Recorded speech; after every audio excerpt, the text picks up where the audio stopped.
UFOs? Never really been on my radar.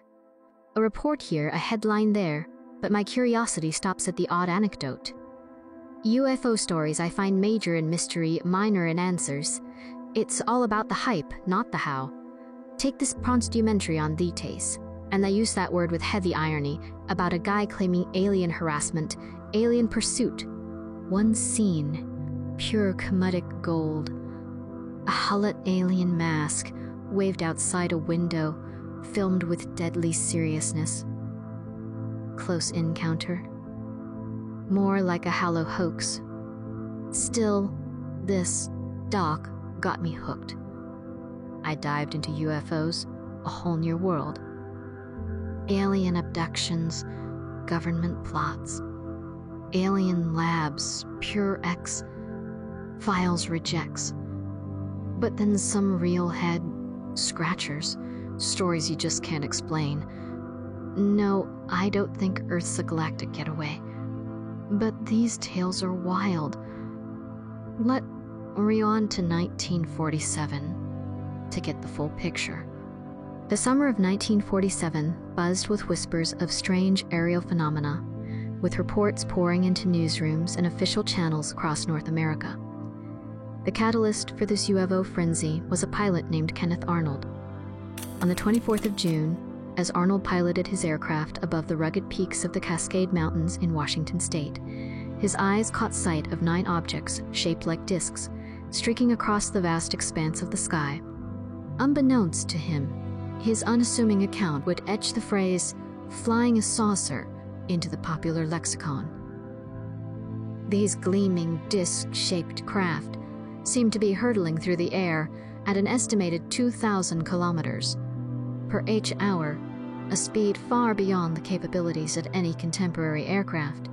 Arnold initially entertained the notion of a clandestine military exercise, but the U.S. Air Force swiftly disavowed any connection, offering a cursory explanation of an optical anomaly.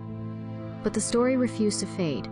More than just a seasoned aviator, Arnold's testimony was reinforced by a chorus of ground witnesses, each recounting the passage of a formation of elliptical objects moving at incredible velocity. This was an isolated incident. Reports had surfaced in the preceding days, and a deluge of similar accounts followed in the weeks that ensued. Within a month's time, the tally swelled to over 800 cases, among them the now legendary Roswell incident. The U.S. Air Force issued a public statement dismissing the sightings as figments of overstimulated imaginations and misidentified natural occurrences. Behind closed doors, however, a sense of bewilderment, if not outright alarm, gripped the Air Force ranks.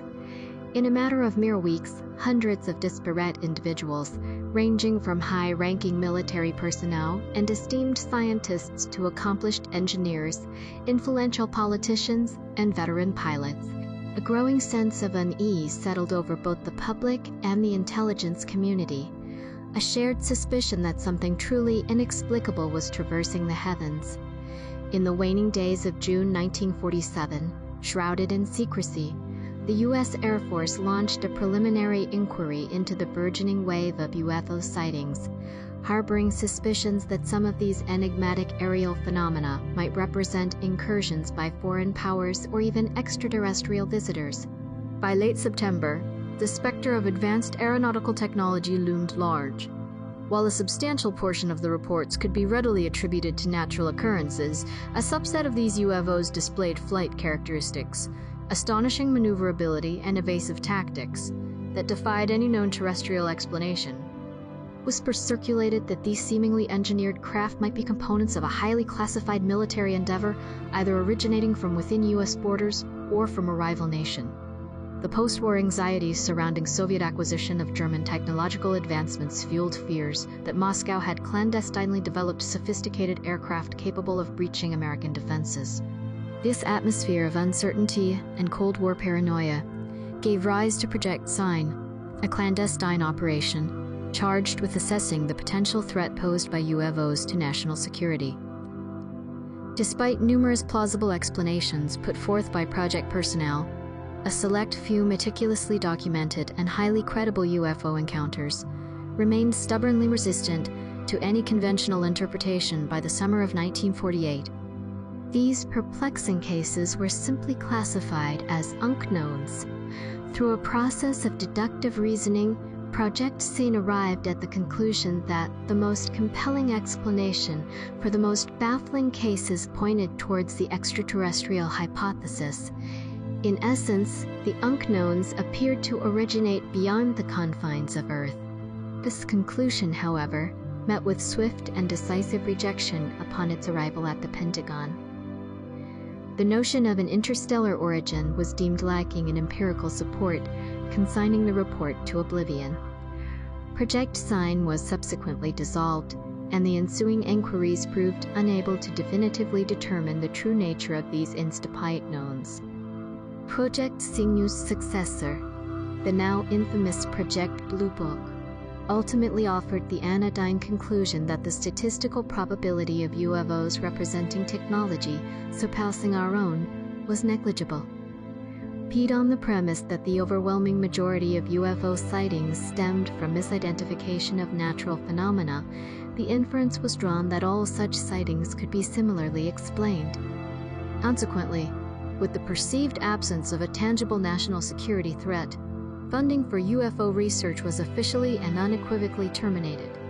With the closure of Project Blue Book in 1969, officially sanctioned U.S. government investigation into the UFO phenomenon came to a definitive end, the U.S. Air Force declaring the matter closed. Of the 12,618 reports amassed over the years, 701 remained stubbornly labeled unknown at the project's termination. Indeed, some contend that this figure is a gross underestimation, arguing that the true number of inexplicably unresolved cases exceeds 1,700. Though the U.S. government may relegate these unknown to the realm of statistical outliers, a central enigma endures. What were these individuals witnessing? What natural occurrences, subjected to decades of rigorous examination, continue to elude definitive explanation? On the afternoon of May 24, 1949, 6 ordinary citizens were enjoying a fishing excursion on the tranquil waters of Oregon Rogue River. Without warning, one of them noticed a circular, radiant object suspended in the heavens. It remained virtually stationary, hovering silently at an approximate altitude of 1,500 meters. With the naked eye, precise details remained elusive, but by fortunate happenstance, one of the fishermen possessed a set of 8 times magnification binoculars. Through these lenses, they gained a clear view of a distinctly engineered metallic object. Its form was that of a flattened disc, measuring approximately 10 meters in diameter, crowned by a circular fin. The once lustrous silver exterior bore a somewhat weathered appearance. Conspicuously absent were any signs of conventional propulsion, and the object remained utterly silent throughout the observation. After approximately 2 minutes of scrutiny, the unidentified aerial phenomenon began a gradual movement against the prevailing wind, ultimately accelerating to a speed comparable to that of a jet aircraft before vanishing from sight. Beyond the consistent accounts provided by the witnesses and the meticulously rendered sketches, what lends particular credence to this incident is the fact that 2 of the observers were employed at an aeronautical research institution, affording them a considerable degree of expertise in matters of flight. Furthermore, this account remains shielded from public knowledge.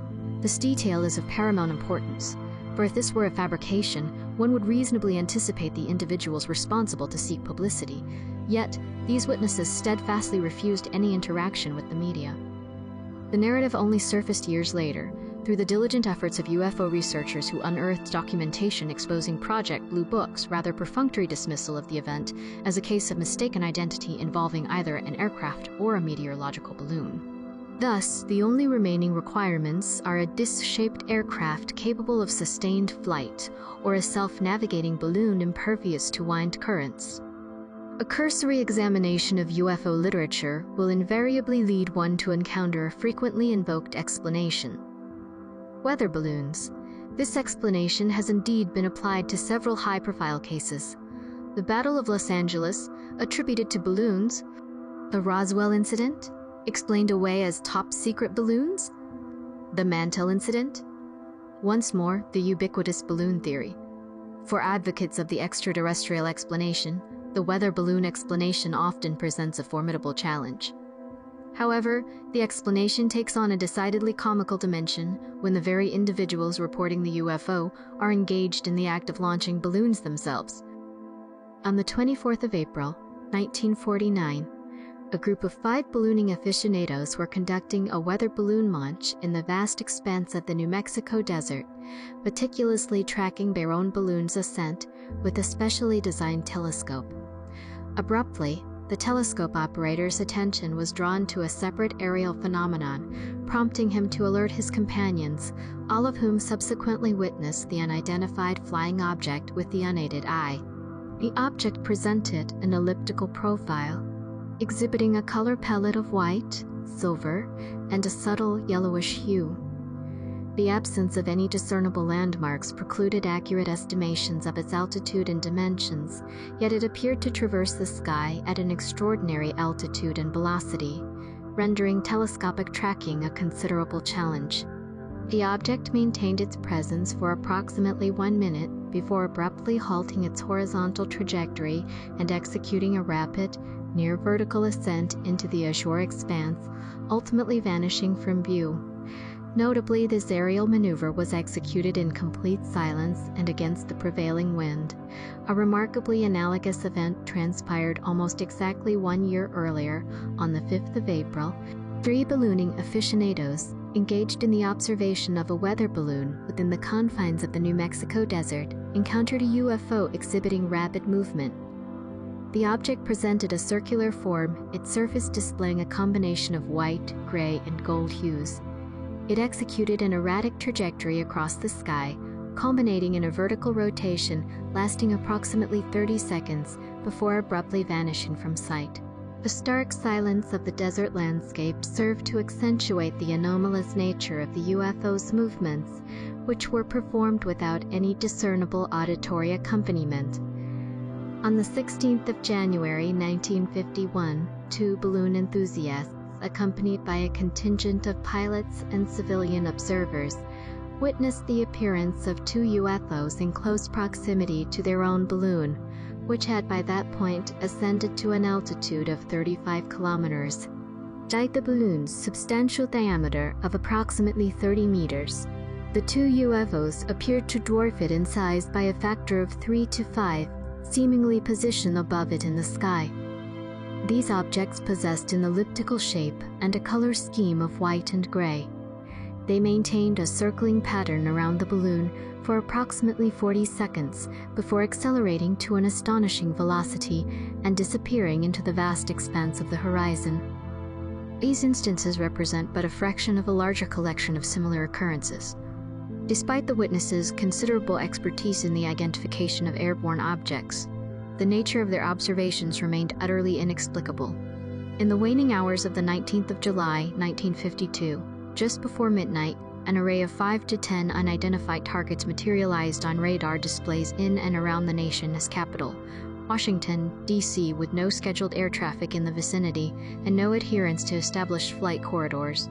Washington, D.C., with no scheduled air traffic in the vicinity and no adherence to established flight corridors. Washington, D.C., with no scheduled air traffic in the vicinity and no adherence to established flight corridors. The Washington, D.C., with the simultaneous appearance of these unidentifiable echoes on radar screens at 3 separate airfields further eliminated the possibility of instrumental error.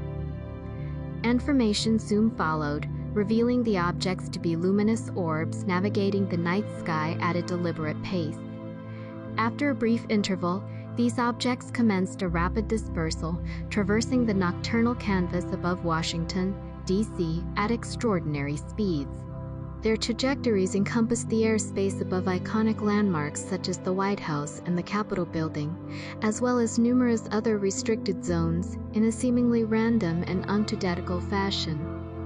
The UFOs were observed to execute abrupt 90-degree turns on multiple occasions, some even exhibiting complete reversals of course within a matter of seconds, a feat that defied the very principles of known aeronautics and left radar operators grappling with the limitations of their understanding of physics. no known terrestrial aircraft possesses the capacity for such maneuvers. Reports of identified aerial phenomena flooded in from a diverse range of observers: air traffic controllers, radar technicians, seasoned pilots, military personnel, and countless civilian witnesses. One pilot, maintaining proximity to the objects for an extended period of approximately 14 minutes, described them as diffuse white lights lacking any discernible form. Some of these lights maintained a parallel trajectory to his aircraft, while others appeared to operate at altitudes beyond the confines of Earth's atmosphere. This pilot's visual corroboration of the radar data provided further evidence of the object's physical presence, effectively ruling out the possibility of mere radar interference or malattention. After a period exceeding 3 hours, 2 interceptor aircraft were dispatched to engage the unidentified objects. However, shortly prior to their arrival, the UFOs executed a dramatic acceleration, attaining velocities in excess of 10,000 kilometers per h-hour and abruptly vanishing from sight. In a seemingly deliberate act of evasion, the objects reappeared in the airspace shortly after the interceptors returned to base for refueling. The final object, disappeared from radar, displays approximately 5 hours after its initial detection, marking the conclusion of this initial encounter. However, the phenomenon would recur a week later, further intensifying the mystery. On the evening of the 26th of July, the skies over Washington, D.C., and the surrounding region were once again host to a significant number of unidentified flying objects exhibiting high velocity trajectories. These objects bore striking similarities to those documented during the preceding week, manifesting as luminous orbs capable of achieving sub-Infernus speeds. The radar tracking of these phenomena was once more corroborated by independent eyewitness accounts from flight crews and passengers aboard multiple commercial airliners. In response to these renewed sightings, 4 jet interceptors were deployed, resulting in 2 distinct visual confirmations of unidentified objects by 2 separate pilots. One pilot reported observing a formation of 4 white lights, while another confirmed a single white light. However, the superior maneuverability of the UFOs prevented any close-range observation or positive identification by the pursuing aircraft. As public concern escalated in response to what was perceived as a blatant intrusion upon the airspace of the nation's capital, the United States Air Force convened a press conference on the 29th of July. The official explanation offered at this conference attributed the sightings to the phenomenon of temperature inversion, an atmospheric condition characterized by a layer of warm air overlying a stratum of cooler air, which can, under certain circumstances, generate spurious echoes on radar displays. The official narrative, conversely, sought to frame these events as nothing more than misinterpretations of peculiar reflections emanating from celestial bodies, meteors, or other natural light sources. In essence, the public was assured that the entire affair was a simple case of mistaken identity, necessitating no cause for alarm. This explanation, however, is demonstrably flawed, as it conveniently overlooks critical pieces of evidence. Foremost among these is the frequent and consistent correlation between visual sightings and radar detections. On numerous occasions, when pilots reported establishing visual contact with unidentified flying objects, their presence and position were simultaneously verified by ground-based radar operators. Amazingly, when pilots reported the disappearance of these objects, they vanished concurrently from radar displays. Furthermore, the claim of temperature inversion as the causative factor is rendered highly improbable by the fact that such atmospheric conditions are a daily occurrence throughout the summer months of 1952. Yet the anomalous radar signatures were confined to the 2 nights in question. While personnel stationed at Andrews Air Force Base expressed some uncertainty regarding their observations, suggesting the possibility of meteors or other natural phenomena, senior air traffic controllers stationed at Washington National Airport unequivocally asserted that they had tracked tangible objects executing deliberate maneuvers, categorically dismissing any connection to meteorological phenomena. The Air Force pronouncements were met with near universal disdain by the radar operators themselves, who remained steadfast in their conviction that they had been tracking tangible, metallic objects exhibiting controlled flight characteristics. Even the National Weather Bureau contested the temperature inversion hypothesis, asserting that such atmospheric phenomena manifest on radar displays as diffuse, elongated streaks rather than the discrete, point-like signatures observed in this instance. Despite these glaring inconsistencies and expert counterarguments, the United States Air Force remained resolute in its public stance, maintaining that the observed phenomena were attributable solely to temperature inversions and that no extraordinary events had transpired. This official narrative was clearly intended to assuage public anxieties with little regard for the informed opinions of those directly involved. In a striking display of internal contradiction, however, documents pertaining to Project Blue Book, while ostensibly endorsing the Air Force public conclusions, simultaneously categorized the case as in spunk known, thereby exposing a fundamental dissonance between public pronouncements and internal assessments. On the 24th of April, 1964, Officer Lonnie Zamora, while engaged in the pursuit of a speeding vehicle on the outskirts of Socorro, New Mexico, had his attention drawn to a powerful roar and a brilliant illumination emanating from the sky. Presuming an explosion had occurred, Officer Zamora abandoned his pursuit and proceeded towards the source of the light to conduct an investigation. The flames, displaying a spectrum of blue and orange hues, appeared to be descending towards a location approximately half a kilometer distant.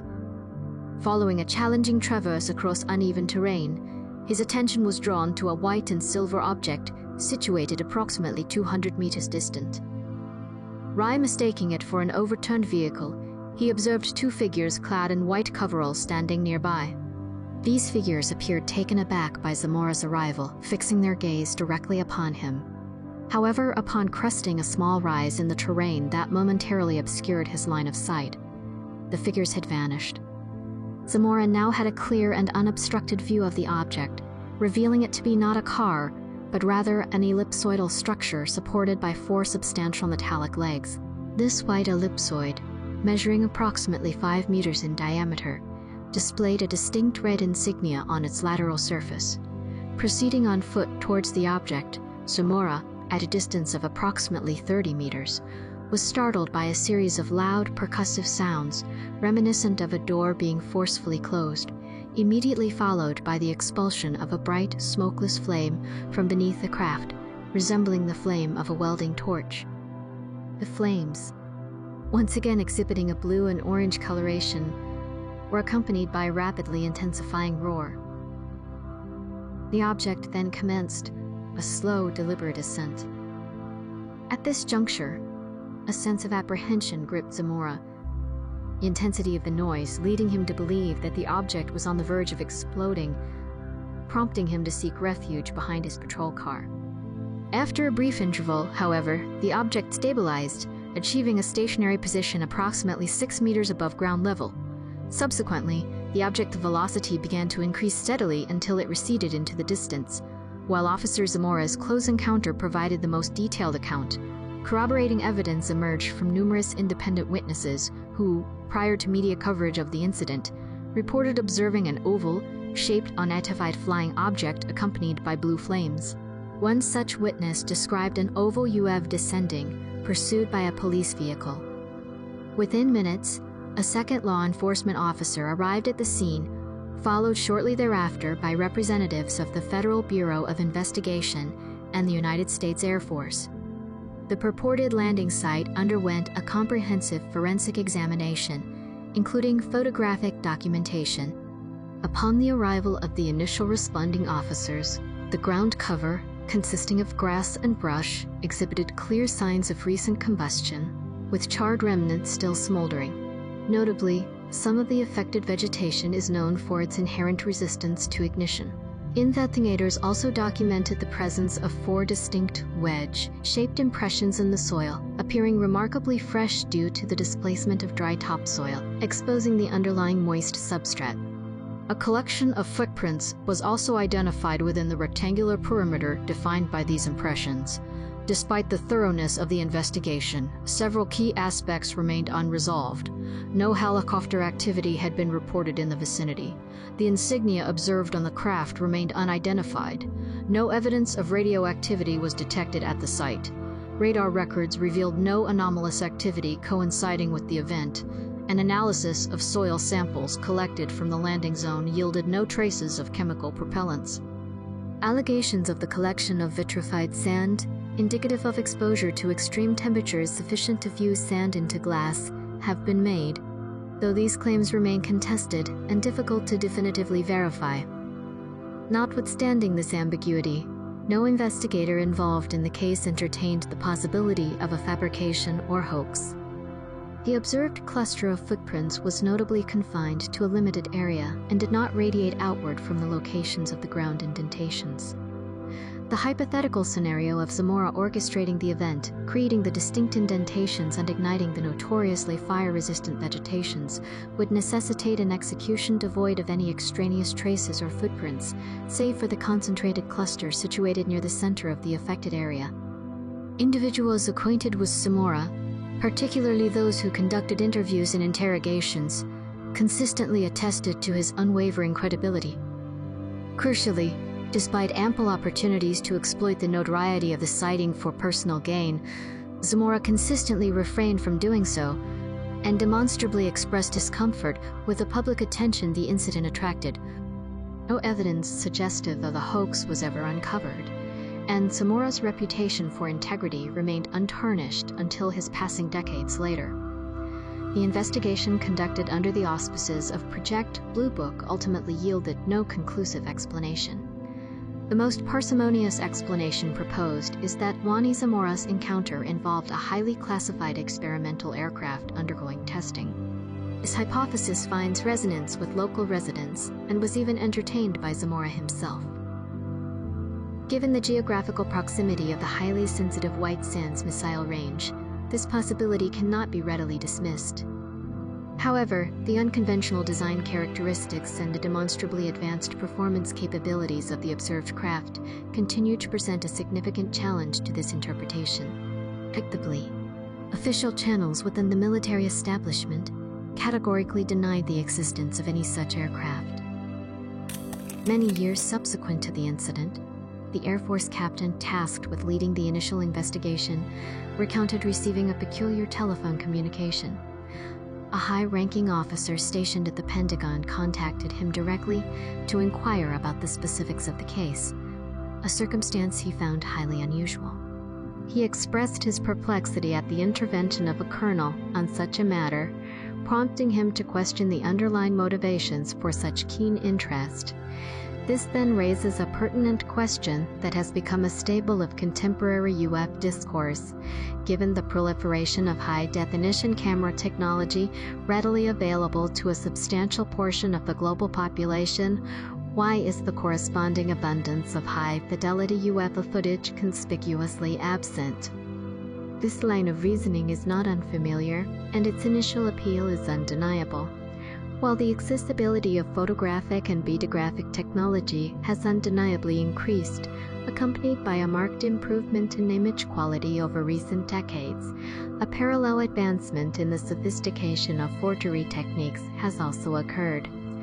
Anthropometric applications such as After Effects now empower even amateur users to fabricate highly convincing visual deceptions, thereby diminishing the evidentiary weight of such recordings compared to their historical counterparts, thereby diminishing the evidence. For the sake of illustration, let us posit an idealized scenario. A reputable individual, possessing no apprentices in visual effects and exhibiting no prior interest in the subject of unidentified aerial phenomena, captures high-definition footage of an object demonstrably beyond conventional aeronautical understanding. This is not a matter of indistinct, pixelated imagery reminiscent of low-budget productions, nor a fleeting streak requiring extensive forensic enhancement for interpretation, but a clearly defined and readily observable craft, defying explanation within the framework of established scientific principles. Even under such arbitrable conditions, the veracity of the captured footage would inevitably be subject to scrutiny, and definitive proof of its authenticity would likely remain elusive. The 2011 Jerusalem UFO sighting serves as a relevant example. HIPAA individuals positioned at various vantage points captured video recordings of the event. This convergence of independent corroboration lent significant credibility to the reported sighting, resulting in widespread global media coverage. However, subsequent investigations by a team of journalists revealed that the individuals responsible for capturing the video footage included a Filmvikas and film instructor, accompanied by students from the same educational institution. The advent of drone technology has further exacerbated the challenge of verifying UFO sightings, facilitating the relatively simple fabrication of convincing hoaxes. The appearance of anomalous lights executing seemingly impossible aerial maneuvers in the nocturnal sky is to be replicated with drones. The observation of the seemingly solid object traversing the daytime sky bearing no resemblance to commercially available drone models. Also readily achievable through drone technology. The now ubiquitous accessibility of aerial observation, afforded by widespread access to cameras and recording devices, has rendered the task of definitively excluding conventional explanations exceedingly difficult. In the current technological landscape, only an unequivocally unambiguous event, such as the materialization of an extraterrestrial spacecraft in a highly public location like Times Square, would likely garner widespread acceptance. This inherent ambiguity in contemporary sightings partially motivates my focus on earlier documented cases where these complicating factors were not yet prevalent. However, a team of journalists later tracked down the people who filmed the videos and found that one was a filmquake and film instructor, and the others were his students. Drones have also made it incredibly easy to fake UFO sightings. Strange lights in the night sky performing seemingly impossible maneuvers? Drones can do that. An object in the clear blue sky that looks like a solid craft, completely unlike any conventional drone? Drones can do that too. Now that virtually everyone on Earth has easy access to the sky, ruling out conventional explanations has become nearly impossible. At this point, only a spaceship landing in the middle of Times Square would be truly convincing. This is partly why I choose to focus on older cases where these issues didn't exist. Ruppelt wrote in his book, "This change in the operating policy of the UFO project was so marked that, like many others, I began to wonder if there was some hidden reason behind it. Was this actually an attempt to go underground? To make the project even more secretive? Was this to cover up the fact that UFOs had been proven to be an interstellar phenomenon, and to hide this fact from the public at all costs to prevent mass panic? Perhaps I was merely a front man for a large-scale cover-up operation."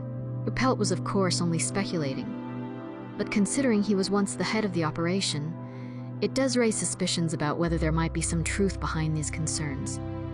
Assuming the military is lying, then how can people distinguish between lies about alien spaceships and lies about classified aircraft? We know nothing about either, so these two deceptions would look exactly the same. I mean, I want to believe, but I'm just not sure what I should believe. After researching hundreds of cases, I am actually more conflicted than when I started. Things were much simpler back then. I would just laugh at someone pretending to be scared of a Halley mask. No grand conspiracies, no aliens, nothing. Just human fear and a piece of plastic.